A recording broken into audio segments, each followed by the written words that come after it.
What sort of characteristics did you find or commonalities with meat consumption and macronutrients in general amongst all these different cultures? So there's lots of different diets, but I will say that most of the places, they eat a lot of fruit in season because it makes sense, because you want to survive. Yeah. They ate lots of starchy things, whether it be beans or rice or corn and that kind of thing, and sweet potatoes. They all ate animal products, various forms of cheeses, milk. They would feed all kinds of cow or sheep milk to children as they weaned off of mother's milk. That was common. Lots of meat, typically in season. Most of them in the winter seasons, depending on if they were shepherds and they were living in the mountains or if they were more, land-based, sea level. But they all ate pig. I mean, I think pork was the only common animal that we saw in the places that we went. Fish was common in a lot of these places. So there was no dogma. It was more of they felt what was right for them given their context. If they were in the mountains, you eat different things in the mountains than you do. A lot of them would hunt little alpaca and deer. So they ate everything, but it was always the things that were in their environment, because there was no way to get things outside the environment, right? They didn't have electricity. Fresh market.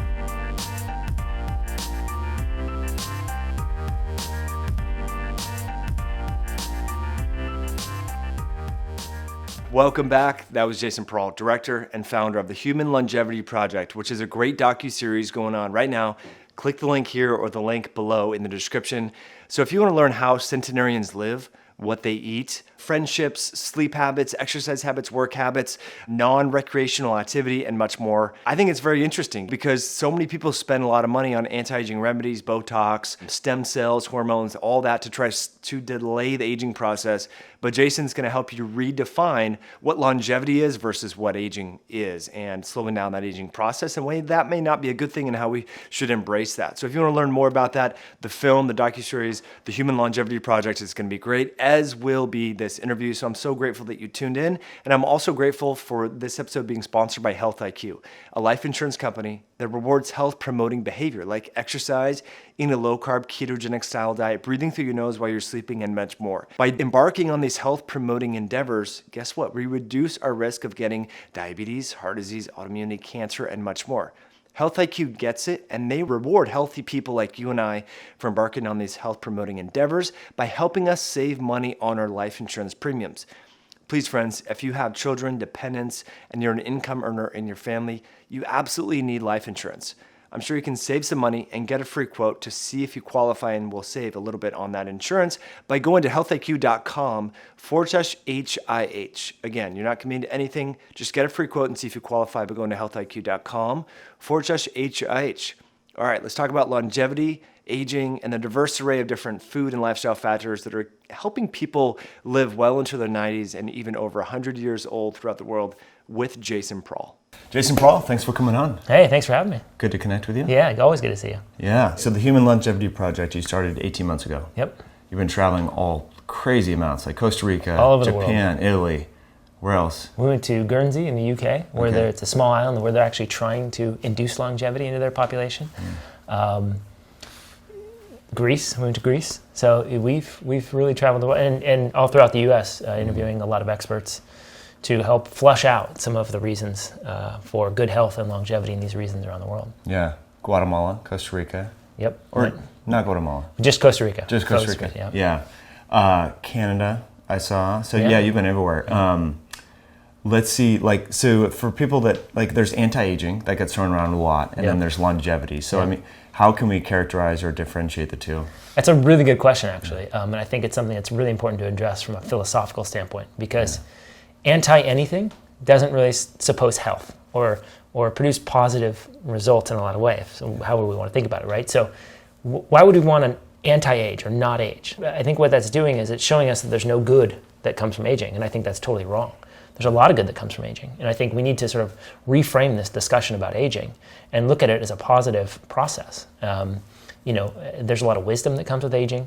There's a lot of understanding. There's a little bit of humbleness that comes with aging, right? So it helps us appreciate our youthfulness in when we're young right now. Yeah. So I think we need to stop looking at aging as a problem, and we need to really reframe this and look at longevity as a mechanism of preserving health. we're going to age. Even with this new technology and this sort of stuff that you hear coming out of Silicon Valley about ending the aging process and as a disease process, I don't think that's reality. I think it's wishful thinking. There's too much going on. I think their mechanistic view of the body is wrong. I think we are so much more than just this machine that we can interject and interfere with. So I think we need to look at longevity as a way to prolong health and reduce this sort of dependency on drugs, on medications of all kinds, and enjoy the beautiful aspects of going through the process of life. Mm-hmm. So Botox, anti-aging stuff, I mean, how do you must look at that a little bit differently now, having seen people. The oldest person you interacted and interviewed for your docuseries is how old? 105. Wow. 105. And how would you describe their vitality and their youthfulness and their... I mean, so here's the thing. Almost all the people that we interviewed, whether they were in their 80s, 90s, 100s, they had a childlike persona, right? So they didn't take things too seriously. They were laughing a lot. A lot of them made so many jokes. Yeah. They looked at the world a little differently, and yet if you look at their physical appearance, many of them had a little kind of hunched over, look to them. They weren't moving all that well. Tons of wrinkles. Their face looked like kind of, the old Native American pictures that you'd see. Where it's like leather almost. Yeah. Very much like that in a lot of ways for some of the people. And I think we have to reframe our conception of what that implies. One of the most beautiful people that we interviewed was a 97-year-old lady in Japan. And at 95, she was climbing orange trees, picking oranges.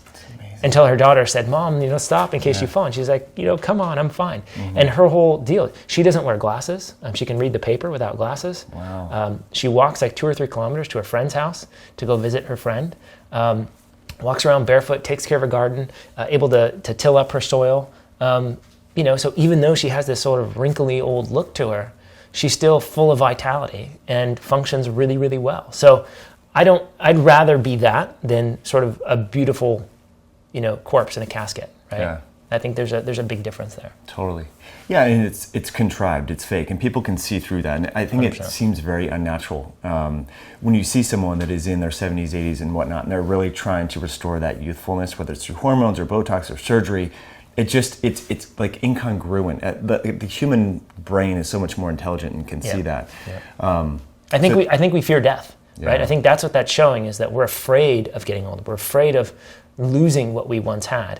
And I think that's the thing we're picking up on, is that there's a little bit of fear there. This person's not comfortable being themselves, right, as they age. So I 100% agree. I think we can pick up on that no problem. And I think there's a certain amount of authenticity that comes with allowing yourself to age and whatever comes with that. Mm-hmm. And I think our ego gets wrapped up into like how we look, and so we identify with being the handsome person, the pretty person, the whatever person. Yeah. And so you need to feed that ego, whatever it may be, through these, Botox and everything else. So it's identifying who we are, right? Yeah. We identify with that person, and we're not adjusting and modulating who we become as we get older. And I think totally spot on with that. Yeah, interesting. And so you think these people, your perception of that, they're not so worried about looks, appearances, potentially? I mean... Not at all. Yeah. I mean, the 97-year-old lady that I mentioned, she actually threw on a little wig for us to interview, which I thought was really funny. And her family had said they'd never seen her wear this wig, but she thought, she was going to be on camera and this was like a big thing. So she wanted to look her best. So it was almost like this dress up type thing that she was putting on, but it wasn't I need to look a certain way to fit an image because somebody's going to think something different. So I don't think they take that approach. They're a little bit deeper in their understanding. They're a little less shallow maybe than we are, and they don't rely on this physical appearance at all. I think they look within the person so much more. And if the culture were to do that, then I think a lot of these norms that we see, particularly perpetuated on women in our culture, that they need to look a certain way or be a certain way, I think that starts to fall apart, because I think it's really the society that's sort of pressuring the people, the individual, and the individual then responds to that pressure, or maybe doesn't, but I think that's the pressure that we're seeing, is the cultural, societal pressures. It's not necessarily the individual in and of themselves, right? So I think the culture is so different in a lot of these places that there is no pressure to be or look a certain way. Mm-hmm.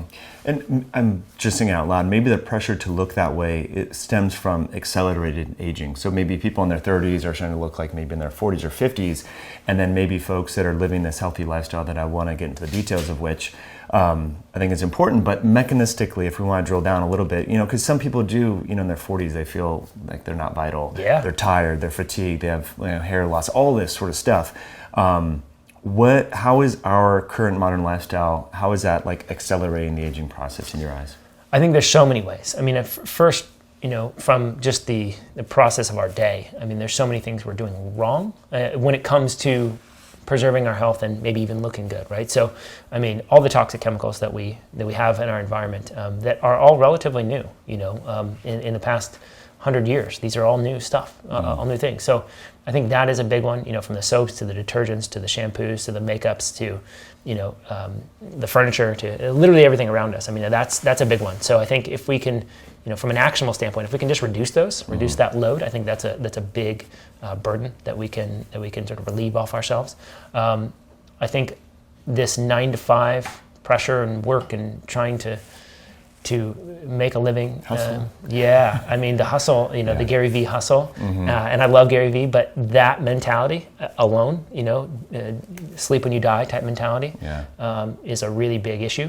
We're going through this process right now. We're actually editing the film, and my whole lifestyle is messed up because of it. Mm-hmm. And I recognize it, and I'm okay with it because it's short term, but I also understand that the downsides to it. And so... And you're mitigating those. I'm doing my best to mitigate them, right? And so I think there is a trade-off sometimes. I think there is a reason to sort of fulfill your purpose, and I think we just need to be more conscious about that choice of, okay, I know this probably isn't as great for my health, but this is what I'm here to do, and I'm meant to do this. And I think even in and of itself, that purpose, that drive to not necessarily be successful, but to fulfill yourself with whatever you're doing in this world can be and sort of longevity. Enhancing. Absolutely. So you're 100%. serving others. Absolutely. And I think that's a big one. Yeah. So everywhere we went, there was this constant communal, tribal kind of thing where everybody was there to help each other. In Japan, there's a guy that he was talking about how they would all put in $1,000 a month. All these, they were in their 70s and 80s, just a group of friends that lived in the area. They would all pool together $1,000 a month, and that sort of pot would build. And when somebody needed it for medical purposes, to build a house, to do whatever, that money went to them. Wow, and they got to use it, and they would keep piling in the money, and et cetera. And so there's a very communal aspect to everything that they did. And I think that lack of focus on yourself and focus on either something bigger or the greater whole, I think is a huge thing for longevity. And this filters down to the physical appearance that we're talking about, right? So there's the purpose-driven side, there's the community-driven side of things. There's the toxins, there's the foods, and the foods get really complex, but to keep it simple, organic, local, real, whole foods is sort of the baseline starting point, and I think we've gone so far from that. I would challenge somebody to go a week without eating anything artificial or packaged or processed, right? It's hard to do. Really hard to do, right? And so that shows you how far we've strayed from the reality that most of the world either still is experiencing, and particularly 50 years ago in most of the world. So, that's just a handful of things, but there's so many others that filter, into our entire life. But the one, I think, the being of service doesn't get talked about that much, and that community aspect. It's really, I think, easy to change your diet. You can exercise, you can turn off the lights, you can get sunlight, you can do all that. But community and that meaning and purpose in serving others, I think is a little bit more hard to attain, and sometimes isn't talked about in the lay press books nowadays. Yep. But in your eyes, there's a lot, like you said, many things we can dive into. I know light is a big one. Huge. And growing food and so forth. But how would you? What are some tips then for people that are hitting everything? Doing the diet, doing the exercise, all that, and maybe that serving others, giving back, communities lacking. What have you learned from ways to maybe implement this in our 21st century construct? I think, and I actually didn't grow up in the church. I was not a religious person growing up, but this is where something like a church would actually function really, really well. I think this is one of the big aspects of religion and in spiritual practice, that you're actually getting together with like-minded people. You have a communal aspect. You're thinking about something bigger than yourself, whether it be God or nature or whatever. That works together, right? And we have tithing, and there's all kind of communal aspects and service to others in those groups. So that's one pretty cool way, coming from a non sort of secular person.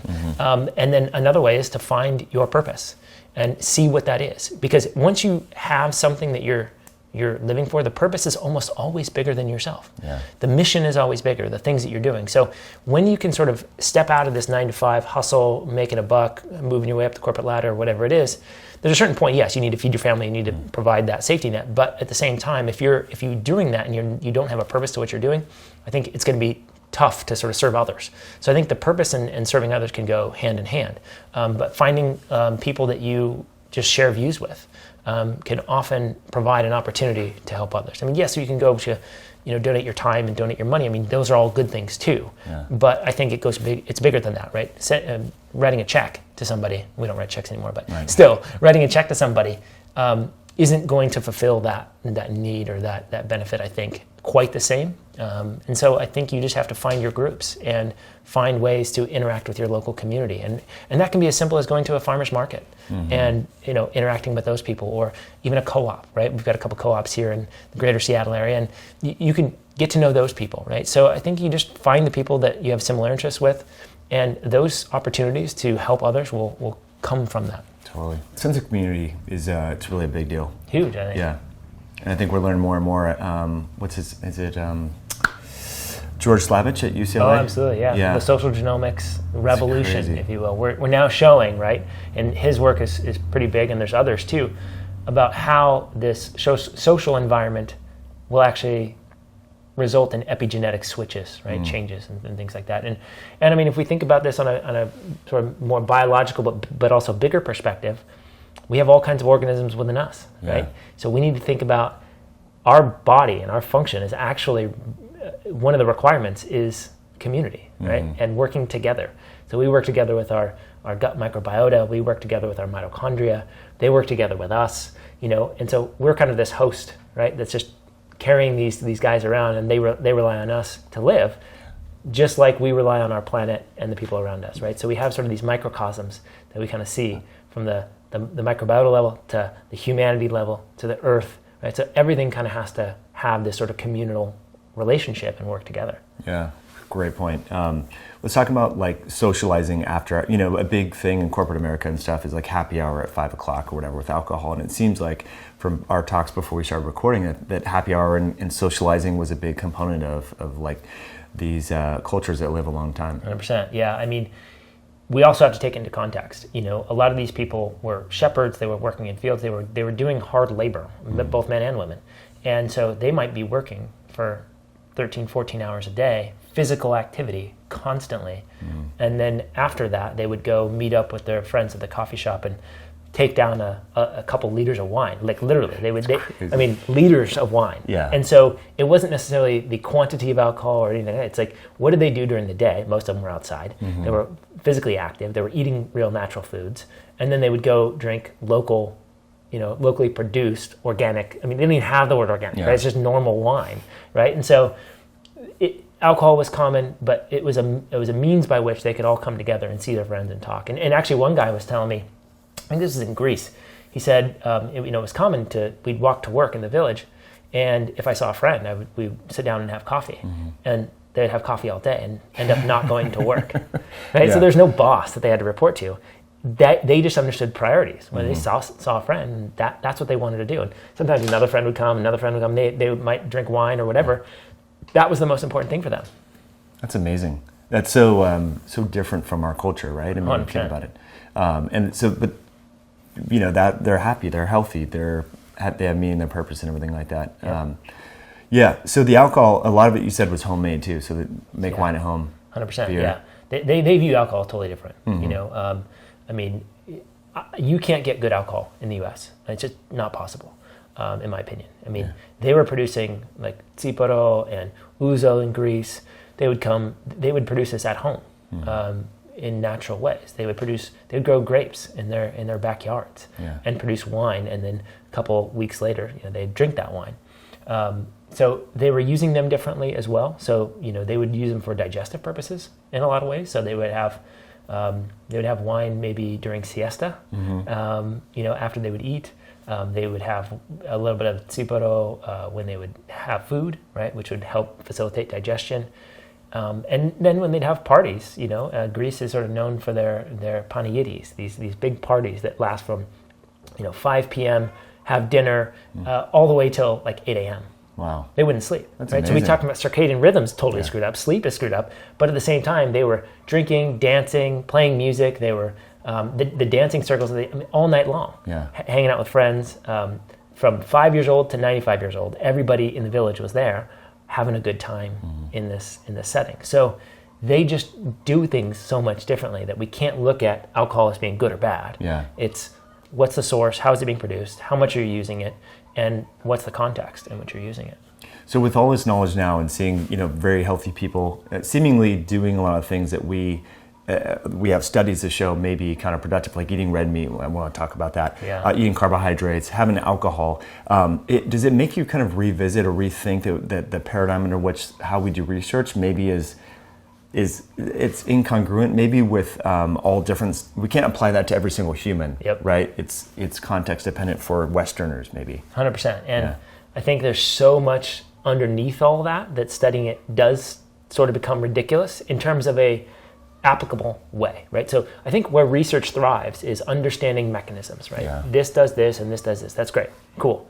Doesn't mean that this is bad or this is good, right? I mean, if we look at carbohydrates, right? And you and I both follow sort of a ketogenic type of lifestyle in a big way.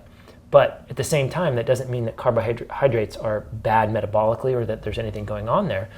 I mean, in Costa Rica, for example, they have plantains and taro and rice and beans, and fruits. They eat a primarily carbohydrate-rich diet. But think about what that's doing. We now know through research, this is where research comes in, that a lot of those starches, resistant starches, feed our gut bacteria, right, which produce things like butyrate, right? And butyrate is a signaling molecule. It improves mitochondrial biogenesis. It improves the immune system function.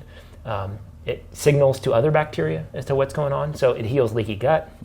I mean, now we can look at rice, white rice, as being healthy because we understand the mechanisms, right? It's not this starchy carbohydrate thing that's going to spike our glucose levels and throw us out of metabolic balance just because, right? So we have to look at these things in context and understand the role that they can play in a lot of these cultures. Right, and then plus we were talking a little bit more about the epigenetic or kind of how food affects our genes, and we've it's been dubbed for a long time like food is information, it speaks to your genes, and a lot of people think, and you can look at that from like what I like to view as like a one-dimensional level. If you eat, like we talked about, like processed fructose, that will cause your genes to make TNF-alpha and interleukin-6 because of the insulin release and much more. But there's also the genetic material, mRNA and transfer RNA. Huge. And we were talking about that, how that kind of crosstalks with our own bacteria, mitochondria. So let's talk. The analogy that you provided earlier was like eating fruit, and how that's a lot different than eating fructose. I think that's important for people to understand. Absolutely. Yeah, I mean, let me just take a step back too and talk about the human genome, right? We thought we understood the human genome when we mapped it, and then we realized, okay, most of it's non-coding. So we call it junk, right? But that junk DNA actually has a lot of RNA transcription, and there's a lot of the activity that's occurring is due to that RNA. And so now we can go, okay, RNA has an impact, right? So now when you eat something like, let's say an apple, right? An apple a day keeps a doctor away. I actually think that might be true, when you eat the whole thing, the seeds, the skin, and it's organic and all these things. So why might that be? Well, when you eat an apple, yes, there's fructose. And the old thought was that fructose basically is going to overload the liver and you have all kinds of problems when that occurs. But in reality, new research has shown that fructose is digested in the first part of the small intestine. So it gets digested really, really quickly, metabolized quickly. And that fructose actually goes into glucose, turns into glucose really quickly. So it actually, most of it doesn't even make its way down to the liver, if any. Doesn't feed candida, doesn't feed any kind of SIBO, nothing. It actually happens really quickly and gets into our bloodstream because we need to use that as glucose in the fuel. And so then there's disconnect here with some of the research. Well, I think that's because when you eat an apple, you have that microRNA, literally genetic information from the apple. And we don't know how this works yet. So we're still sort of uncovering this, but we do know some mechanisms. That I think what's going on is that microRNA is talking to our genes and saying, okay, hey, there's an apple here. Turn on these enzymes, do this. Because we've seen this before for thousands and thousands of years. We know what to do. Yeah. So our genes can turn on certain signals, can metabolize this fructose into glucose very quickly in our small intestine. Now it doesn't make its way to our liver. the other aspect is that we have all the pectins and all the fibers and all these things that feed the gut microbiota. The gut microbiota also produce metabolites that communicate to our genes and all these things, right? So we have all these mechanisms by which this one apple can turn on and turn off genes. And it's through not only the microRNA from the apple, but also through the metabolites produced from microbiota. And these include viruses, they include yeast, they include bacteria that are all living in our gut. So that is a huge mechanism that we have to start to think about when we talk about food. Now, on the other side of the equation, if we have something like agave syrup, right, which is like 90% fructose or something, or we have high fructose corn syrup and all these new things that we've created, well, that doesn't contain any genetic material. It's just a bunch of fructose. So when you digest that, the body goes, okay, well, we don't really know what this is. It's just way too much fructose. We can't digest all this stuff. Then it makes its way down. And yes, it may feed candida. It may feed other pathogenic organisms and create dysbiosis. Then it also may get into the liver. And now you have this sort of fatty liver. You get all the metabolic problems there. So I think what the research was finding previously was true. Yeah. That yes, fructose does cause major problems, metabolically speaking. But it was because we were eating these weird forms of fructose that the body can't deal with. Yeah. So we have to understand that we probably all have a different capacity to digest fructose. Somebody that has strong, equatorial heritage may be able to, just logically speaking, may be able to digest a lot more fructose than you and I have a more northern heritage.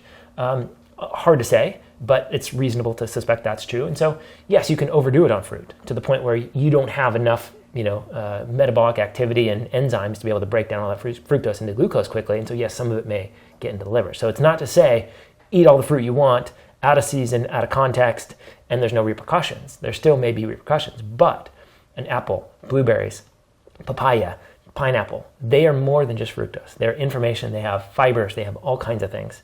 And one of my favorite things is that we're using things like modified citrus pectin for things like mold and all these things as a binder. Yeah. Well, if you eat an orange and you have the little pith, the white stuff that we all kind of peel off. Right. No, it's gross. Yeah, that's where a lot of the pectin is. Yeah. So in an apple we have it on the skin.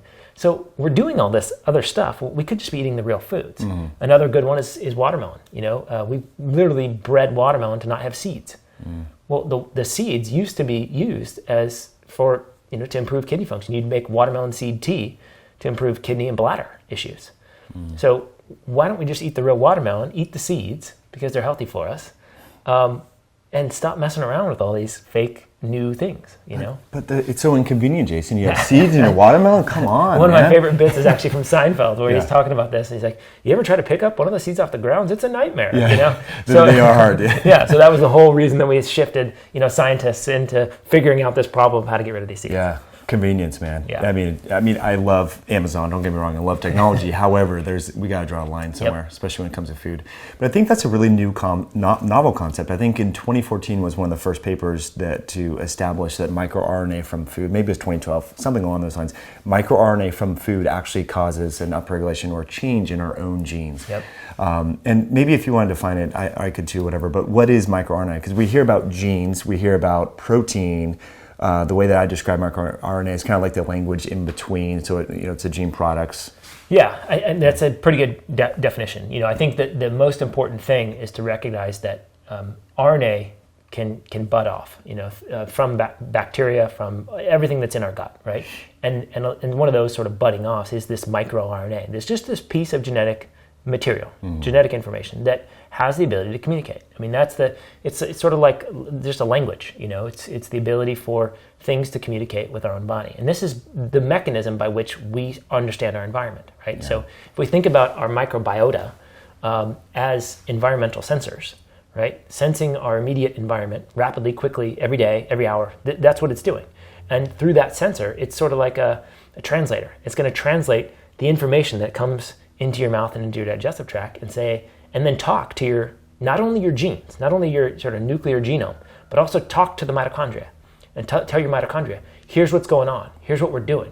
So because this is what's coming in, do this, upregulate that, do this, and turn this on, send these ROS to the gene. So we have all kinds of mechanisms from the microbiota in our mostly our GI tract, but everywhere in our body to talk to mitochondria, which then talk to genes. Then you have the microbiota, which spit out things that actually talk directly to the genes. Then you have the genetic information from the food that talks directly to our genes, talks to our mitochondria as well.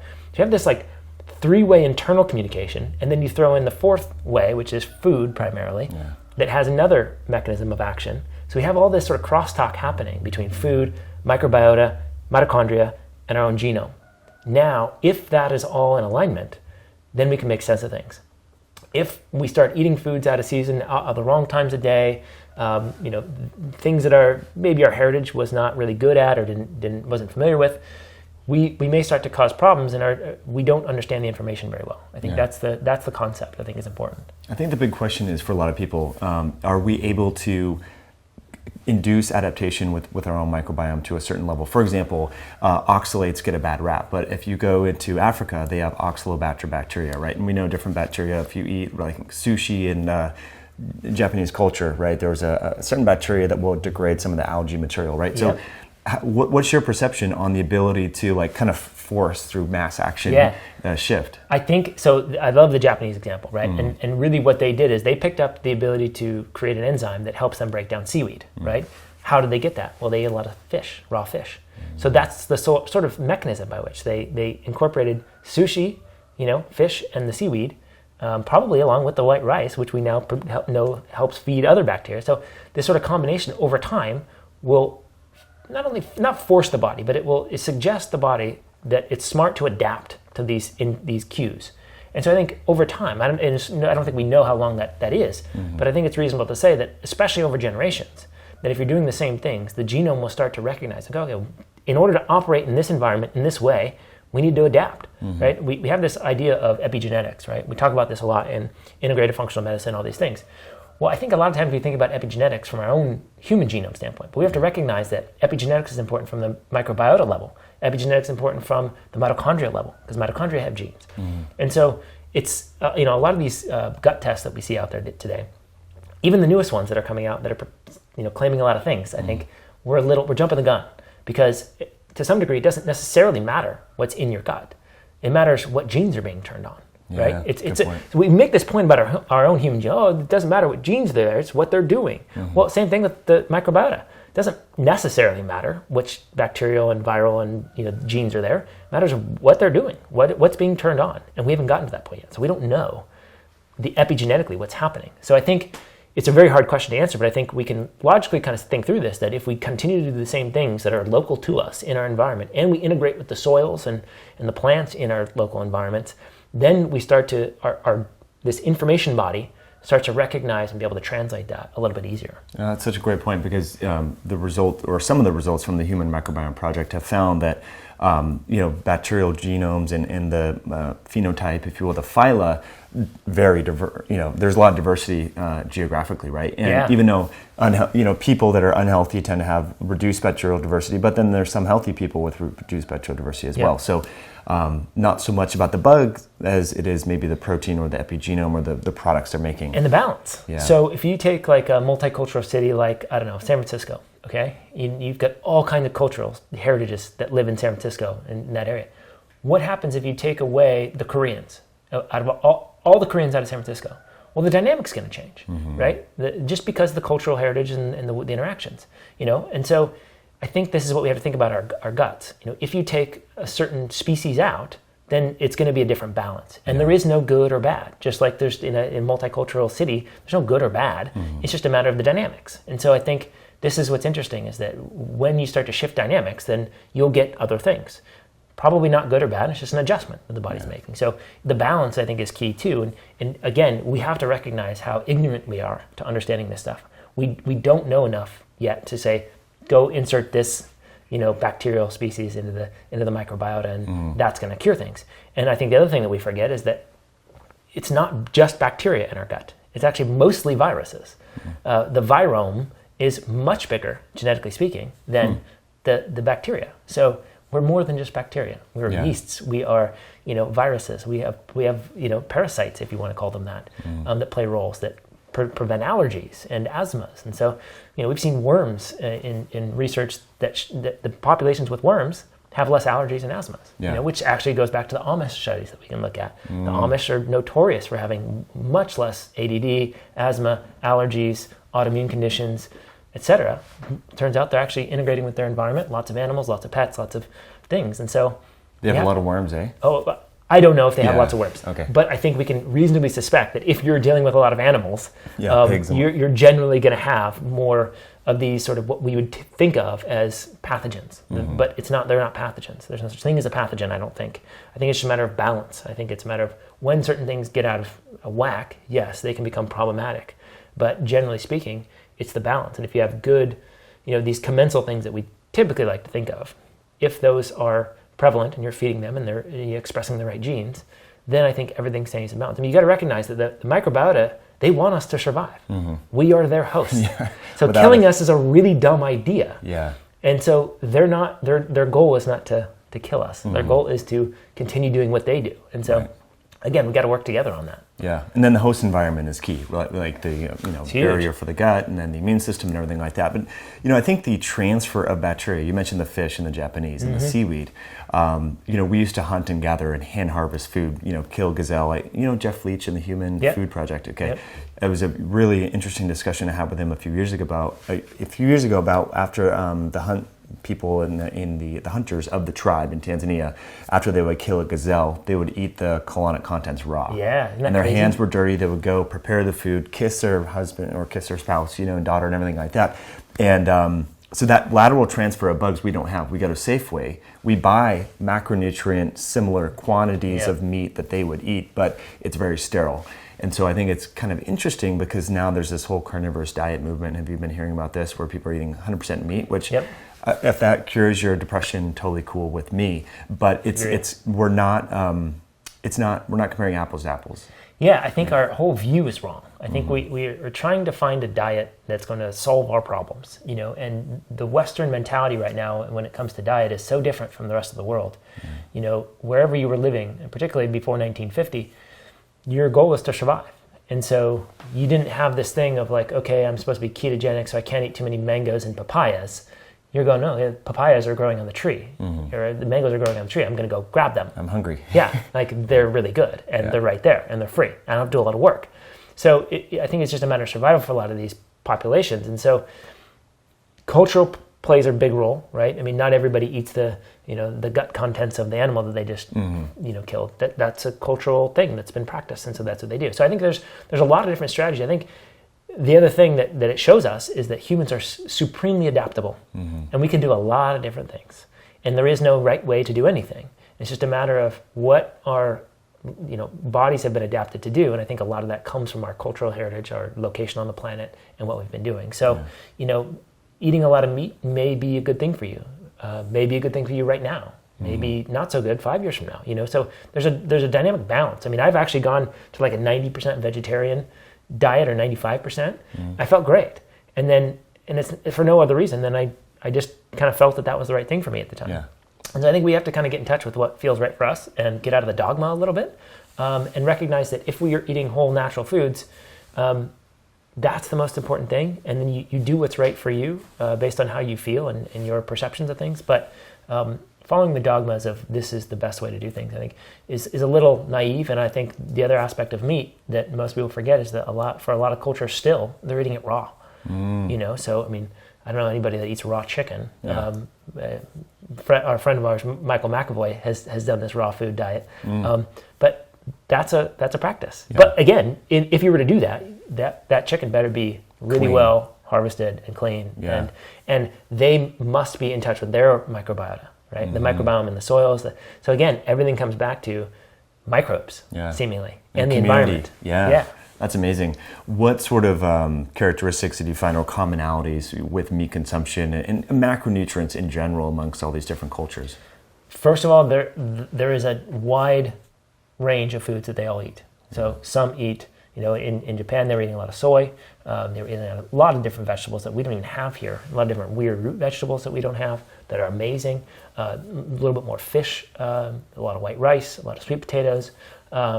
In sort of the Central American, they have lots of fruits, beans, rice, corn, lots of corn. And most of the people actually said that corn was one of the things that contributed to their longevity the most and their health. So corn was a huge one. In Italy, it's cheeses and tomatoes and lots of bread. believe it or not, they actually, a lot of the older people suggest that bread was one of the fundamental things that kept them healthy. But they also say that the bread that they eat, there is no bread like that anymore. It doesn't exist. So the bread, even in those regions, in these sort of village type regions, the bread does not exist like it did 40, 50 years ago for them. And I don't mean glyphosate and modified wheat. I mean, even organic, natural, they still can't produce the same type of bread because they were doing everything differently. They were grinding these things with a donkey, I mean, like it's just totally different, right? So everything shifted for them. So there's lots of different diets, but I will say that most of the places, they eat a lot of fruit in season because it makes sense because you want to survive. They ate lots of starchy things, whether it be beans or rice or corn and that kind of thing, and sweet potatoes. They all ate animal products, various forms of cheeses, milk. They would feed all kinds of cow or sheep milk to children as they weaned off of mother's milk. That was common. Lots of meat, typically in season. Most of them in the winter seasons, depending on if they were shepherds and they were living in the mountains or if they were more, land-based, sea level. But they all ate pig. I mean, I think pork was the only common animal that we saw in the places that we went.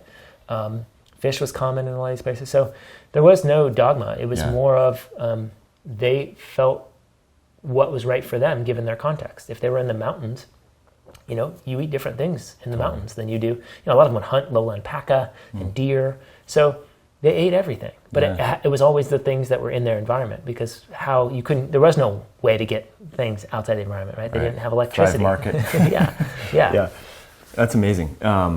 But it sounds like, the core theme here is just seasonally available. Absolutely. I mean, and they've limited their food consumption, right? I mean, this is the thing. If you're growing your own food, and you know this from growing your own food, you don't want to overeat because then you have to grow more, right? It's more work. And, moving things around, whether it be the squashes or whatever. I mean, you're going to do more work if you eat more. So they would eat enough and they would maybe sell or trade some stuff, but you would generally grow what you needed to survive and to thrive, and you wouldn't eat any more than you would need. So most of them would eat anywhere between 8 a.m. and 7 p.m. Some would start at 11 and end at 5. I mean, there's windows, but they weren't eating all day, every day like we are.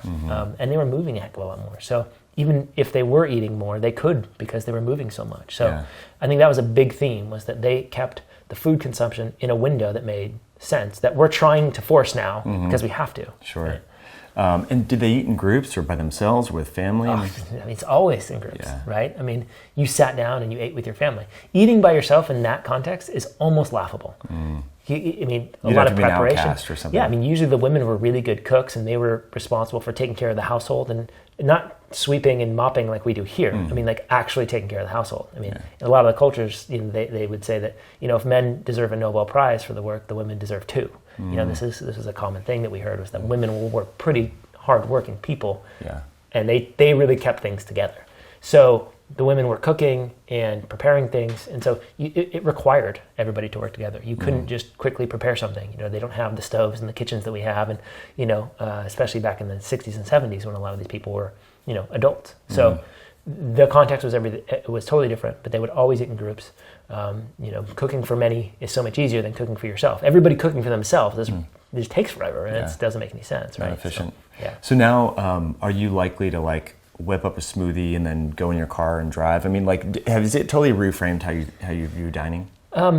Yes and no. I mean, at the end of the day, I think this is the important concept, that I think when people are looking at these regions around the world that have these longevity sort of statistics, we can't be them, right? We will never be a village again in the U.S., right? I mean, even if you live in a small town, it's not the same. So we have to understand these things, but also adapt to our modern environment. This is, I think, the primary takeaway in the film. We need to teach people what these people were doing and the concepts and the ideas and why it works. But then we have to say, okay, well, we live in a different world and we can't go back, nor would we necessarily want to. I mean, their life was hard. And so how can we adjust our life to incorporate some of these concepts?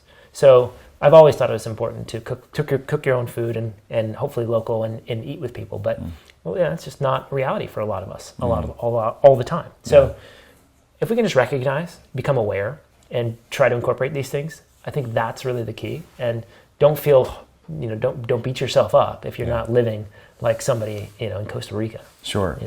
But if you live alone, maybe make an effort to schedule dinner with friends on Friday night or something like that. Just being aware of it, I think, is a nice. And I think even if you go out, you know, I mean, again, we live in a modern world. So how can you get together with people, go out, have a drink if you want, you know, hopefully eat maybe at a local organic place that's sort of farm to table. You know, I mean, so this is the thing. It's like just become a little bit more aware, find ways to incorporate some of these things, you know, and I think that's where we need to go. You know, we don't have to be perfect and live like they did because it's impossible. Right. And like you said, most people don't want to do that. I don't necessarily want to do that. I mean, I like the idea of being more social and seeing friends walking to work and having a coffee. I mean, that sounds really appealing. But let's talk about assessment and like biomarkers. You know, I think one of the things that healthy people do, trying to slow down the aging process, is testing everything from hormones and blood glucose and all this, right? What sort of biohacking or testing was going on in these people? Yeah, I mean, clearly they don't do any of that, right? I mean, the reason that a lot of these people live a long time is not because they had the best medical system or they had the latest biohacking tools, right? They listened to their body, they did what was natural, they did things that made sense to them, they did things that were taught to them.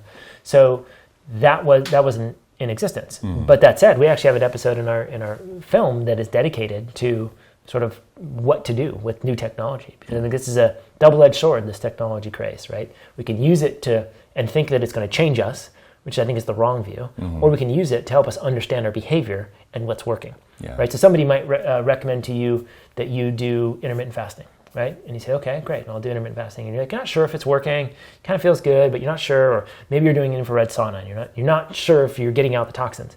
Well, maybe using something like heart rate variability tool to track to see, oh yeah, actually my nervous system is actually calming down. Or maybe using something like the Oura Ring, right, to track these things and build your readiness score and see if you're working out too much or you're not working out enough and if you're ready to train. These are the things I think that we can use, these tracking tools to help us understand, am I doing the right things in my environment to help go forward? I think keeping things on a higher level like heart rate variability or a ring is the way to go. I don't think tracking very minute, small things is super beneficial. And that can be fun. I mean, I've tracked ketones, I've tracked blood glucose, I've tracked a lot of different things. And it can be interesting and it can help you understand how maybe, you know, a cheeseburger is going to affect you, right? But at the end of the day, I think the bigger picture stuff is really the key things that we can focus on day to day and use technology. You know, from a practitioner standpoint or a medical standpoint, there are biomarkers we can use. We can do metabolomics tests to see how various metabolites are being produced in the urine to get a sense for maybe what's going on in the gut and the mitochondria and all these things, and track that, right? There are some tools there, but those are a little less practical when it comes to day-to-day stuff, and you'd have to test very frequently to see what's going on there. And at the end of the day, I think more basically, we just need to understand the concepts and apply them and trust that if we do things the way we're supposed to, then good things happen biologically. We don't have to necessarily track them, right? Yeah, that's a really good point. Last night I actually lost my Oura Ring in the garden. I have to go look for it later. Well, the new one's coming out here soon, right? Yeah, no. So if it's really gone. Yeah. But speaking of gardens, how many people had their own garden? Or 100%. I mean, they either had their own little garden in the backyard or they had like a little farm that was a little away from community them. type. Yeah, no, that was theirs. Like they would have like an orchard where they would grow stuff, right? So I mean, they all had. I mean, you had to. There wasn't a grocery store. You couldn't go to Whole Foods. You know, most of these places didn't have electricity until 1950 or 1970, which means you can't transport food very well. There's no refrigerators or freezers. So even if there was a store, you couldn't put it anywhere, you know, these packages. And so they lived in a totally different way, right? So they all grew different things. And whether it was beans or rice or corn, they were all growing something. And again, of course, in that if you're growing something and there's no electricity, you grow by the season, you know? So I think that was the other aspect, was that you were growing things that made sense. So you had to eat the food that was in season. And right now, we have to force the question, you know, we have to force that. Is this in season or not? And do I eat it? And where am I? And who knows, right? Should I be eating it? Well, I do crave those mangoes, even though it's January. But this is, I think, why we should start gardens, right? I mean, when you started your garden, right, like you probably didn't know when onions were in season and when to plant them. I certainly didn't. And so as I got into that, thankfully we got the internet. We don't have to rely on our parents and grandparents to teach us this stuff anymore. I can go to the internet and go, when do I plant my garlic, right? And you go, oh, okay, plant it in the fall, okay? Plant it there. And it depends on where you live, right? So, and does it need more sun or less sun? We've got YouTube. We've got the Google that can help us answer these questions. So it's cool and it's fun. And then you start to get a feel for it, right? And you're like, okay, too much shade here, too much sun here. Let's put this over here. Let's rotate these. Then you start to recognize, you start to understand. It becomes so easy after that, right? Yeah. And it helps you understand when to eat various foods. And so even when you're out shopping, you're like, oh, I know that's not in season. Yeah, it came from who knows yeah, where. I know. Yeah. I can't grow that in my backyard. It's Right. totally not in season. Totally. Right? I think that's the biggest like hidden benefit to gardening, like you're saying. It's not so much that it's local, organic, non-GMO. Okay, that's great. But it is just being more aware of what's in season, what's not, and then affecting your diet intake based upon that. You know, Yeah, and you're getting the local microbiota, Yeah. which is huge. So there's so many benefits to it, right? Yeah, that's really key. So meat was mostly consumed in the winter because it was preserved or salted, right? Yeah, And or frozen. whenever the season was, right? So here in Pacific Northwest, we have salmon running season, right? So the people up here would probably have consumed salmon in a specific window. So I think, were the deer moving in the region at this point? Were they going somewhere else? So I think, the seasonal aspect to even animals and where they were. So maybe somewhere in the summer, and you would eat typically this type of stuff in the summer. But pigs were obviously consumed in the winter because you would eat your fruits and vegetables and the things you were growing typically during the growing seasons, spring or summer, maybe it was a wet or dry season.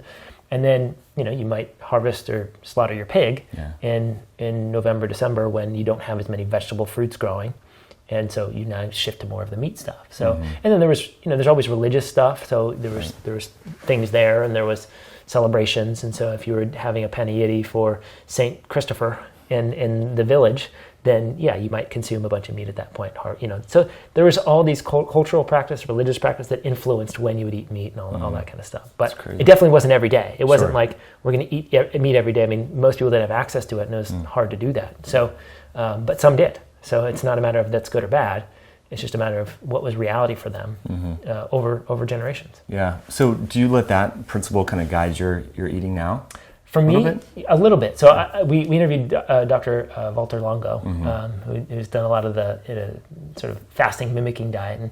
And I don't really follow a fasting mimicking diet, but I think the research is interesting, which is to say that consuming too much protein, given the context, may not be right for you when you're young and consuming them. And I don't know if that's totally correct at all, and we can apply that to everybody or not, but it's interesting to look at. And so I really just try to follow a more balanced diet, heavy in fruits and vegetables, and starches, white rice and sweet potatoes, and taro. I love taro. Sunchokes. I mean, there's just so many fun, even white potatoes. I know they've been demonized, but actually white potatoes are very antiviral. They have a lot of properties in them that can help modulate viral overloads. So I think we've stopped trusting the foods. And I think so for me, it's just more of a matter of, how can I get as much diversity in my diet? To some degree, I don't even follow too much seasonal stuff because I think we're so far out of whack that I'm not sure that me avoiding strawberries right now because it's out of season is so... I'm not sure if that's a better thing than actually getting the properties, the beneficial aspects of the strawberry. Yeah, so good point. It's a really tough balance. And so you can get lost in the theory of all this. Right. But I will say that traditionally going into the winter, I will skew more a little ketogenic. And then as we get into the summer, I will skew a little bit more towards the carbohydrates, especially if I'm moving, right? And that plays a big role into it as well. So if I'm right now sedentary, sitting in a basement, editing film all day, my things might be a little different for me. And Totally. Yeah, that's a good point on the strawberry. I never really looked at it like that, but it makes sense. And plus our environment is probably more toxic now. So the polyphenols from the berry out of season. 100%, haven't thought of it that way. So it's a big big who knows, Sure. And so I don't know the answer. Yeah. What about coffee? Roland was telling me that coffee has a season and we drink it all day, every day. So yeah, of course. What's the seasonality of coffee? I mean, let's think about it, right? I mean, first of all, I think it's suggested that all coffee actually came from Africa. And so then it moved around the globe a little bit. But, in Central America and South America, we have lots of coffees. And coffee's a fruit, right? I mean, the bean that we consume is just the seed. And so any fruit's going to have a season, wet or dry season or hot, or sun or, whatever. So it's going to have a season. And if you were a local culture without electricity, doing everything by hand, coffee would be a pretty big pain in the ass, right? You're not going to get your Starbucks every day. So it's not a matter of is the coffee good or bad. It's are we over consuming it? And are we supposed to be drinking this much of it? I mean, there's a lot of reasons to suggest actually that the caffeine in coffee may be doing more damage than the polyphenols in the coffee that is good. And I still drink coffee, so I'm not shunning coffee, and I just love the taste. But I think we have to really evaluate our perceptions about coffee, and I don't think it's quite as beneficial as we think it is, particularly in the West, in the way we do things. We screw everything up, right? I mean, this modernization of everything has really reduced the benefits of just about anything that we can consume. So I think coffee is probably best drank in a season for short periods of time and in X amounts. But again, I don't even know if our genome is really catered to that. I mean, how many people in Ireland were drinking coffee 500 years ago? Couldn't get it. Right? You know, I was in Egypt or Ethiopia, I think is where caffeine. Yep. Yeah. I'm on day 2 of no coffee, first time in a while. So I'm How do you feel? A little maybe slightly slow, a little tired kind of thing. But I slept really good last night and last 2 nights. But isn't that interesting though, that you take away something like coffee and you feel off, right? So the body has to rebalance to a normal. Yeah. And I'm the same way. I mean, anytime you start changing things and it's like, oh, whoa, that was influencing me. I didn't recognize. That was my normal that I thought. Now it's influencing me, right? So I think to me, that's what I like doing. I like actually taking breaks from certain things, taking a break from meat for a short period of time, see how I feel. Yeah. You know, take a break from fruit for a certain period of time, take away from coffee or alcohol or whatever it might be for you. Take a break from these things. First of all, see how addicted you are to it. Yeah, that's key. That's a habitual addiction, right? And so it's funny to see how dependent we are on certain things. But then also, how are you feeling afterwards? And so don't let the dogma, the theory, the science dictate what you do. Try it for yourself. I think this is the most important thing I could ever say is let your experience guide you. That it's critical. Yeah. You know, forget all the rest. If your experience says otherwise, then maybe you need to think about things a little bit differently, right? Such a good point. Yeah, I mean, we identify with someone, and we follow people that taught us, right? Whether it's Bulletproof Coffee, for example, Dave Asprey, you know, the influencers, and we want to emulate what they do, but they're so genetically, microbiome is different, their epigenetics are so different. So that's 100%. A brilliant point, and let the experience guide yourself, is that what you said? Yeah. Yeah.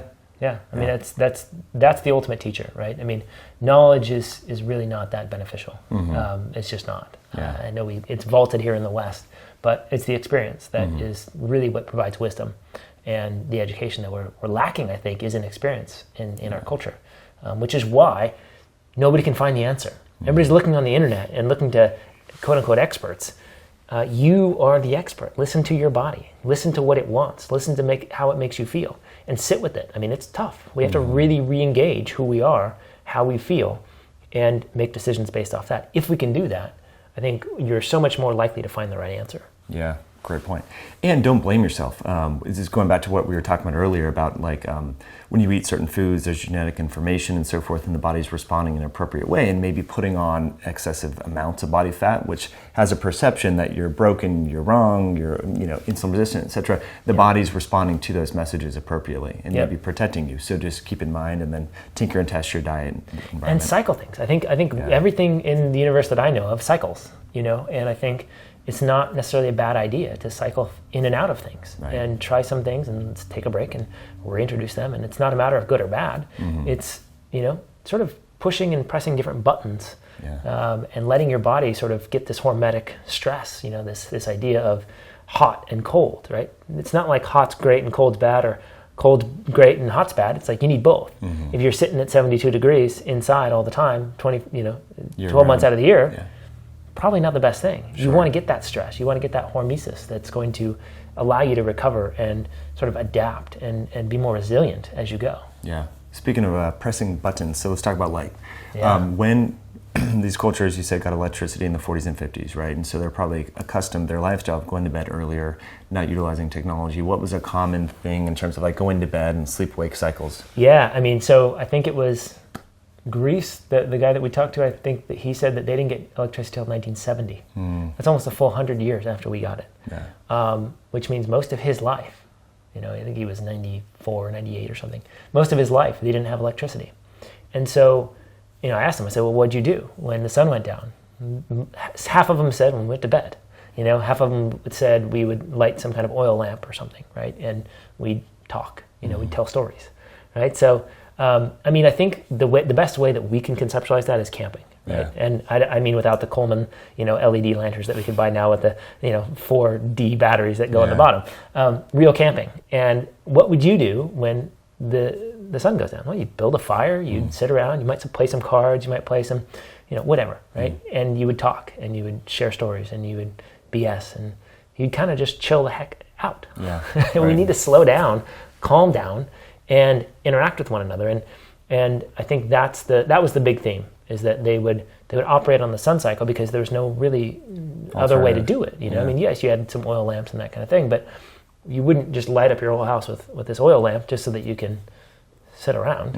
It just doesn't make any sense. So you needed to get up early to go tend the crops and move the animals from here to there and do all those kind of things. So they would get up at 5 or 6 or sometimes 4 to do their work, and a lot of them would take a siesta or midday break, for a couple hours, and then they go back to work, and they come home and have their meal and all that stuff. So it was a very natural life, but at the end of the day, those were all things that they had to do to survive. So I think we can glorify this idea of their life and glorify this idea that they lived a long time and they lived in so much more of a natural way. But a lot of the people we talked to were telling us how hard their life was. It was hard work. One guy was carrying 200 pounds on his bike from one area, like 40 kilometers away, 20, 30 miles. Wow. So I don't know, last time you did that, took 200 pounds to this other village on a bike and then rode back every single day, day after day, or worked in a rock quarry, or took sheep from one area to the next. I mean, in the mountainous areas in Italy that we were in, the 14-year-olds, the teenagers, the young teenagers would taking cheese, sheep cheese, down to like 40 kilometers or 50 kilometers down to the ocean. They would drop that off, sell that, trade that, pick up some fish, and bring it back up the mountain to the village. These are kids. And what would they take with them? They'd take bread, actually, to feed themselves. So, so they had a lot of activity. But at the end of the day, too, in the 70s, I think, they started going to school. So now the kids weren't doing that as much, right? So their lives are shifting in these regions. So they now have electric lights. They now have cell phones. Yeah. They now have McDonald's in some of these places, and Starbucks. They have industrialization, and the food that is growing locally is being shipped to the big cities. And so their whole life is changing, just like ours did back in the Industrial Revolution. Now that's happening there. Yeah. So I think it's pretty reasonable to suspect that a lot of these places that are known for their longevity, not going to be the case in 20 years. And you can hear it when you talk to them. We ask a lot of questions about that. Are they sad about it? A lot of them are a little bit more, I guess, spiritually or culturally evolved, emotionally evolved. They're like, well, it is what it is. Yes, it makes me sad to see the kids operating this way, and there's a little more of this, but times change, right? And so they just kind of take it for, this is the way it goes. Life moves on, and we change, and we just need to keep sort of reminding ourselves of how to live in a good way. But what are you going to do about it, right? So it's not like they're super depressed about it, but it is. It's a little sad for them to see some of the things that we're doing to the environment and to each other.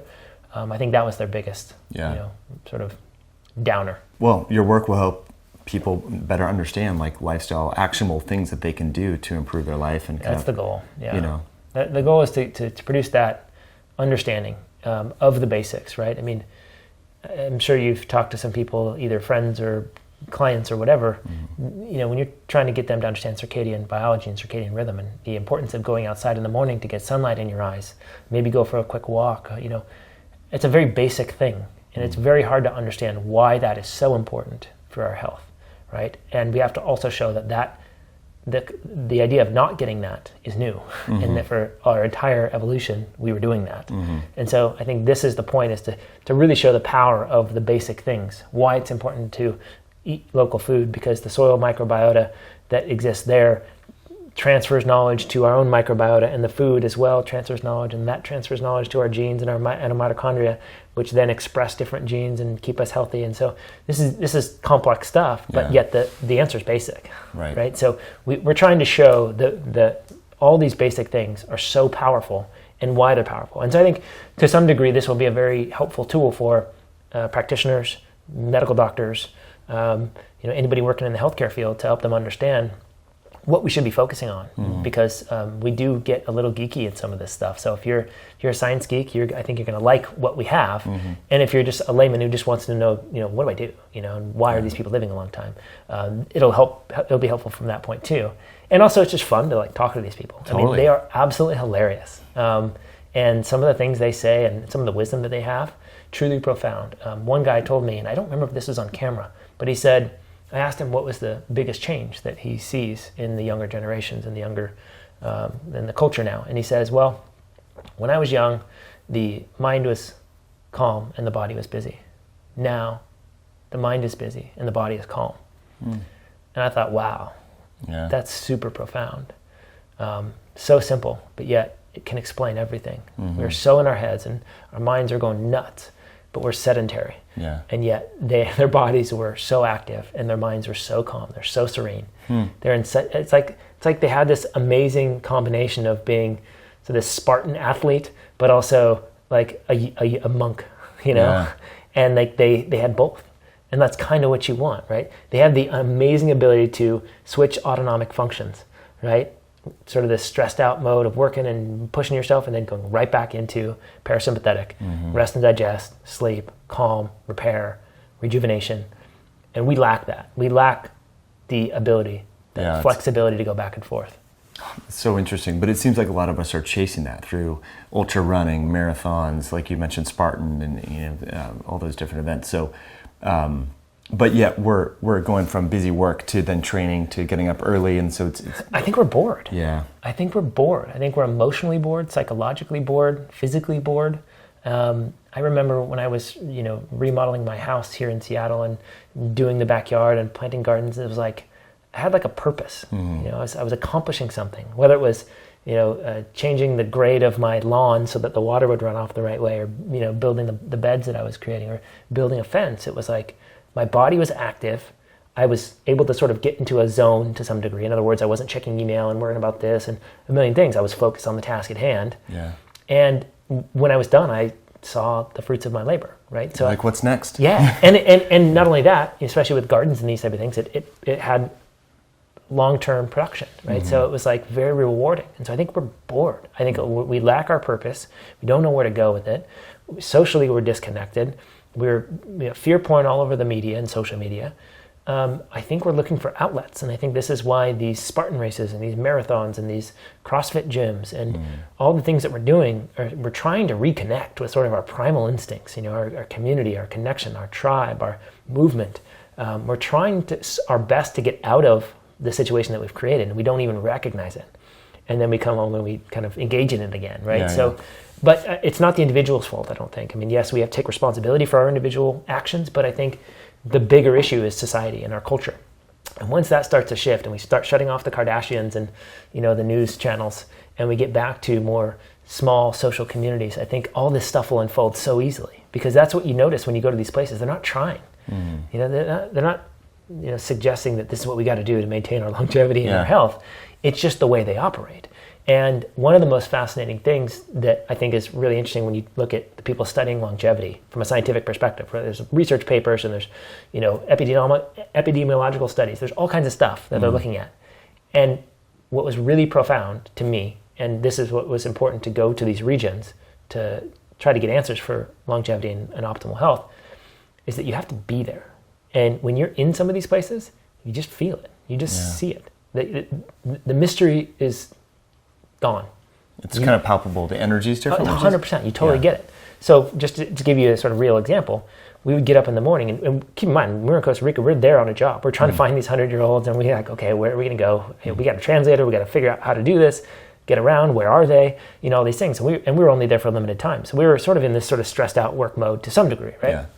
And yet we would get up in the morning at 8 o'clock and sit on our little porch there from the Airbnb that we rented, and we'd drink our little Costa Rican coffee, and we'd sit there for a little while talking about what we're going to do, the strategies, all these things. And we felt like we were there for a couple hours. We're like, okay, it's probably got to get going. And we look at our clock, and it was like 8:45. So like literally the time slows down, right? So, and that wasn't a product of us and what we were doing. Right. It was a product of the environment. And I know that because as soon as we got back into the US, I felt I was late for everything. And I wasn't working any harder. There was no deadlines. There was nothing. It was just like, I just felt like I was late. I got messages I got to respond to. There's emails. There's this. I got to do all these things. Check my phone. There's 100 voicemails. It's like, I was late. Yeah. No matter what I was doing, I was late. There, no matter what I was doing, I felt like there was enough time. I walk to the store, go get some food, go check out the beach, go do all these things. So it was so apparent why they are healthy there in all these regions, because they slow down and the culture is slow. So it just infuses within your lifestyle, your mentality, your autonomic nervous system kind of just goes like, oh, thank you. Takes a break. This is what I needed, right? It's almost like going on vacation, but you're not on vacation. That's what I was going to ask you. So it must underscore the importance of going on a vacation now, traveling for you. Yeah, I mean, being there. It felt like there was more than 24 hours in the day. That's the best way I can describe it. And there's nothing that you can study about that. You know, I mean, this is the eerie aspect of time, right? Totally. You know, time flies by when you're having fun. It also slows down in certain instances. So time's a weird thing, and that's what felt like when we were there, was that time was just crawling. That's cool. That's a really good key takeaway. Yeah, I want to travel more and bring my daughter with me for like months at a time in certain areas, just for the health benefits, like you're saying, and then the exposure. And to see it, right? Yeah. I mean, I think that's one of the things we're missing in our health, sort of exploratory nature of the health aspect of the U.S. right now. We're trying to figure out answers, and the thing we're missing is perspective. We don't understand what these other people are doing around the world. You know, if you talk about, do I eat meat or not eat meat? Go around the world, check out what people are doing. Totally. You'll see. You know, and what are they all wrong? You know, they're all just dumb. Yeah. They don't have the science yet. So I think we're missing the cultural aspects from all these other places. And this is a cool one. So when we were looking for these old people, right, we can email them. Yeah. It's not like, let's set up a meeting. yeah, we're going to Japan in a couple weeks here. Let's email them. It's like, no, we had to show up and we had to find them, right?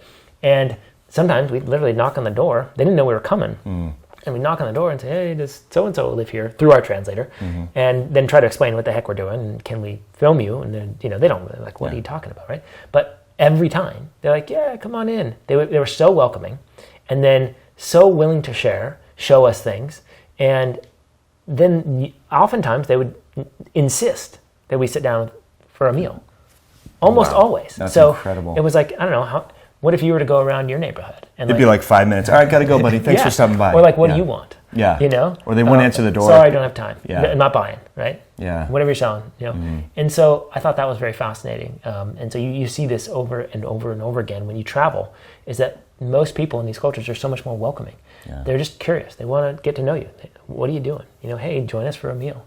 So and awesome. There's no agendas. It's just like, hey, we're just here having a chat, you know? So I think the exposure, I think the travel, I think that's amazing. I think it's so brilliant to take your kids around, to show them what different cultures look like, because all of a sudden the problems that we have here, whether it be politically, energy, toxins in the environment, you know, socially, politically, everything, food, it starts to take on a new meaning. You start to see the world a little differently. And I think you start to find answers a little bit more clearly, because you now have perspective around what's happening around the rest of the world, what other people are doing, other cultures, how it all works, what's possible, what's a bad idea, you know, and it gives you a little bit better direction, you know, for everything.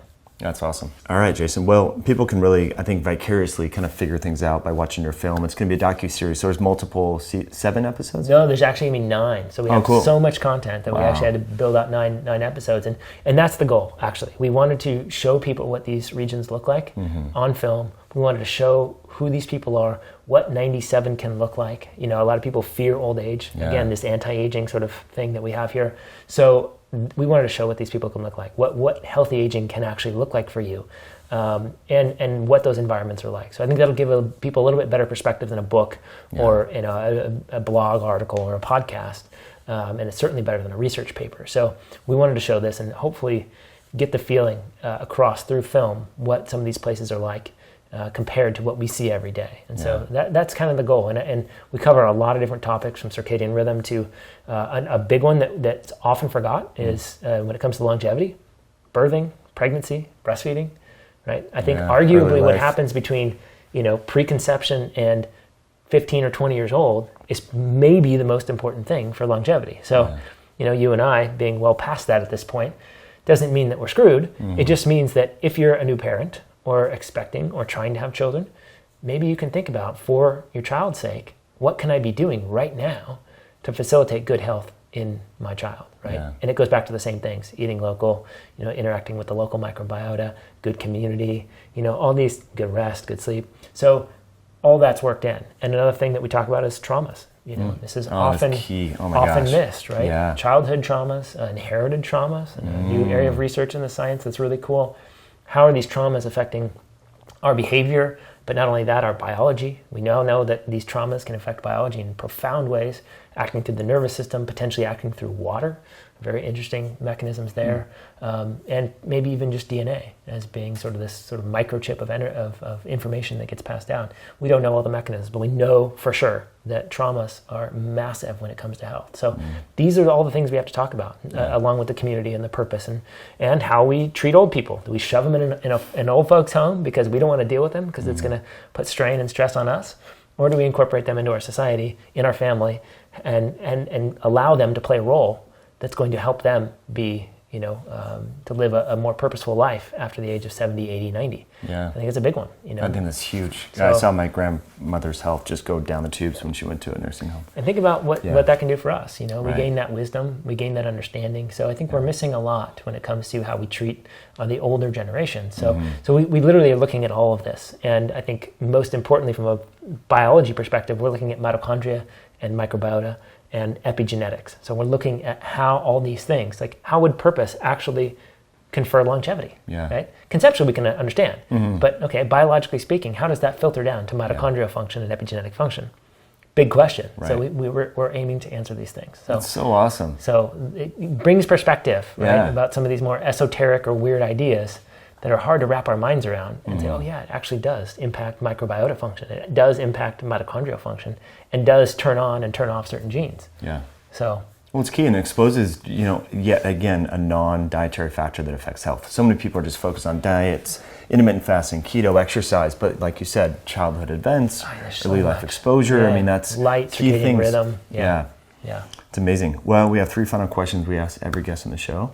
Jason, so morning routine, and maybe we can frame this through the perspective of what you learned, or what a morning routine of a centenarian would be. Yeah, that would be a good one. Yeah. I think, so what, you said coffee, kind of socializing, what's the... Yeah, I think for most of the centenarians, they probably, and it's a little different for all of them, but they would probably sleep more in more natural settings. So let's just start there from getting out of in the bed. So the bed was much differently.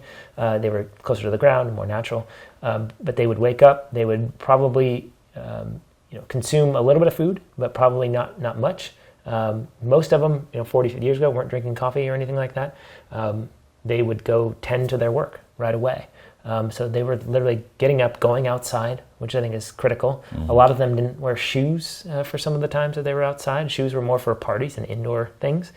So they were barefoot a lot of the time, or perhaps they were wearing leather-soled shoes, so they were grounding. They were in touch with the earth all the time, and they were going immediately to go to work. So, and a lot of times for them, it was walking a certain amount of distance to get to work, to do the job that they had to do. It wasn't just right out their back door and they were going to work. They'd walk 20 kilometers. Wow. Then they'd go to work. So I think it was just basic, but think about what that does, in terms of circadian rhythm, getting the blood moving, allowing even just a walking meditation to happen in the morning. Yeah. Was breakfast a big thing, or? It was in certain instances. Some people wouldn't eat till 11 a.m., so they would actually do this sort of morning type of fasting, if you will. But some of them would eat something, right when they get up, 7, 8 a.m., typical. So, but usually it was something very easily digestible. It wasn't, a big meal. It's usually fruit or something very, very simple. They're not keto? Yeah, and I bet you they were. This is what's cool. Is I bet you if we tested them, most of the day they would be in a ketogenic state. Yeah. I mean, that's what a lot of people don't realize. Like, your physical activity really is another big element of getting into ketosis or not. 100%. So, awesome. That's really cool. Well, if there was one thing maybe some of these people could not live without, I mean, the question that I usually phrase to practitioners we have is one herb, nutrient, botanical you just could not live without. You're on a desert island. Omega-3s and vitamin D are covered. What would you bring with you? But in this context, was there like one... We talked about watermelon seeds and anti-Dungy fever and stuff like that. Was there one common kind of botanical that was highly regarded? Oh man, it was different for every region, but that's tough. I mean, the papaya leaf was mentioned over and over again. Papaya leaf tea for dengue fever. So I think guanilama. I'm probably not saying that right. Sure. But there was certain things that and look, corn. This was mentioned over and over and over again in Central America. Yeah. Corn was critical but they did it so different. They weren't corn on the cob or anything. They were drying it out. They were doing different things. They were pounding it. They were making things. I mean, totally different. I mean, one of the guys that we interviewed has a corn grinder that he still uses. Yeah. And it's like a hand-operated big wheel. I mean, it looked like it was from the 1930s. I mean, it's just, he's still using that. So that was a fascinating one. And I heard that over and over again. Corn was super beneficial. And I'm like, wow. Of course, it hasn't BT toxin and GMOs. Sure. And what's interesting, in Costa Rica, the big Syngenta and some of these Monsanto, they actually tried to sell those people GMO seeds, which would force them to use the fertilizers. Yeah. And they were like, no. They understood already that was a bad idea. Right. And they were trying to force that on them. And they said, nope, sorry. Right. And that's happened in certain parts of South America, I think, like Ecuador and things like that. That is just I didn't know it was in Costa Rica too. And I knew it was in Mexico. I know Right. Mexico kind of banned GMO stuff. But yeah, they literally, farmers were telling me that they were being pressured to use these seeds. It's so funny. I mean, in our space, in the functional medicine, integrative health space, corn-free, grain-free, wheat-free is like the dogma. Yeah. But yet you go to these different parts of the world where people are seemingly healthy into their 90s and this gets back, I think it's super important. We got to stop demonizing foods, and we got to look at what is the reason that these foods are harming us. And I would agree, corn-free, egg, soy, I mean, all these things, yes, for most people, wheat, of course, get rid of them. But the reason is not because there's something inherently bad about wheat, because there's lectins and these things. I mean, I know the plant paradox, I know a lot of these things. I firmly disagree with them. I think what's happening is that our bodies are not able to deal with the stressors that those create. Those are hormetic stressors. They are bad for the pathogens too that live within us. So there is a balancing act there. And so, I mean, something like garlic, I mean, it's a huge phytochemical. I mean, that's a poison. You know, that's why garlic allicin is in garlic as a poison. No, we don't look at garlic and go, oh, don't eat garlic. So we have to look at foods a little differently. And I think the reason is that our bodies are weak, straight up. Our digestion sucks. We cannot handle a lot of these foods these days because we've been so damaged for generation after generation. So yes, those things which tend to have a little bit more of a forceful toxin might be too much for us. Yeah. And we're doing everything wrong. Right. On top and of it. It's adulterated to boot. I mean, too much gluten but I think more importantly, it's the glyphosates that literally conjoin with the proteins. They're modifying the proteins in things like gluten. So it's not that gluten in itself, it's literally a new molecule. It's a gluten glyphosate hybrid. And so of course the body's going to attack that. It's not normal. It hasn't seen it. Right. So it's not gluten in and of itself. So I think we're doing things all wrong. We're blaming the wrong things. But at the same time, it doesn't mean that you should say, okay, these guys eat lots of corn, let's just go eat lots of corn. Right. So it's context, it's an understanding. But if we can get out of the paradigm of stop blaming foods, then we can start focusing on the things that matter. Periodically, I'll buy non-GMO organic corn tortilla and make chips out of it. And oftentimes it's like an heirloom, it's like purple or a different color. Was the corn always like that maize yellow corn, or was it all different? The corn that we saw was, but I think it's that you have that sort of Inca corn, right? Yeah. And that's the locals there who have a heritage from Europe, right, than they do local, because there's sort of natives still that live there, and that was a staple from their diet. So it's been there for a long time, right? So the corn is local, it grows there, there's seasons, there's nothing that's been damaged or hybridized, the soil that it's grown in is normal. Everything is different. This is the big concept that we have to drive home. And if the soil's unhealthy, then the plant's going to be unhealthy. Then we modify it, we spray it, then we're going to be unhealthy. I mean, we have to recognize that ultimately our health comes from the earth. Not the plants that go from the earth, from the earth, which means the microbiota of the earth needs to be intact and it needs to be good. If there's good fungi and good bacteria and good parasites and worms and all the things going on there, then the plant it can use that to create life within it. That life can then be transferred to us, right? The adaptogens are a great example of this. They grow in really stressful environments, right? Really extreme colds, really extreme altitudes. Is there any wonder why they're adaptogenic? We are literally stealing that quality of the plant and using it for our benefits, right? This is what's so cool about plants. This is why red wine grapes are so beneficial. When they've been stressed. The resveratrol increases when we stress the heck out of them. We get the adaptive benefits of that stress molecule, that information. So if we just look at plants and the soil a little differently, we can start to look at foods differently, and we can make much better choices. And you start to recognize how cool this all is, right? Totally. It's so fascinating. Yeah, it's really, really awesome. I have an interesting story about that. I planted, got some seeds and starters, herbs and stuff yesterday, rosemary, thyme, tarragon. And the guy said, you know, the secret to those herbs is, right? And I go, what? He goes, just stress the shit out of them, basically. So they you know, these Italian herbs do well if you basically just ignore them. He said most people, they overwater them, they put them, they don't allow them to get that stress, and then the taste is not there and they don't thrive. So I thought that was a really interesting, it goes back to that, I've heard that with grapes and wine. And this is knowledge that's passed down, right? He heard it from somebody or he's done it, and so we've lost this sort of passing down of knowledge. But I actually remember that when I was living in Seattle too, when I would have a garden, there would be in the summer sometimes, I know we're known for a rain up here, but in the summer it can actually be quite hot. You can go for days or a week without anything. And it was a stretch of like 7 or 8 days of like blistering hot sun, in the high 80s, 90s. And for a lot of the garden, that's not good, right? And I'm watering it, but still wasn't really that good. It was really stressing out the plants. The leaves were kind of wilting and like they were trying to protect themselves, right? And then we got a day of overcast and rain. And then after that, the plants all just went, right? And exploded. My cucumbers went from like this size to like this, like instantly. So it was like, wow, that stress combined with sort of this new introduction of water and a little calmer sky, boom, they're off to the races. So I think we lost the study of plants. We've lost the understanding of nature. And part of this just gets back to this understanding of how it all works. And then just by observation, right? I mean, Schauberger is a really good example of a naturalist who kind of looked at stuff and goes, oh, okay, this is how this is working, right? And you can understand things just by observation and feeling and understanding, taking this shamanistic view of the world.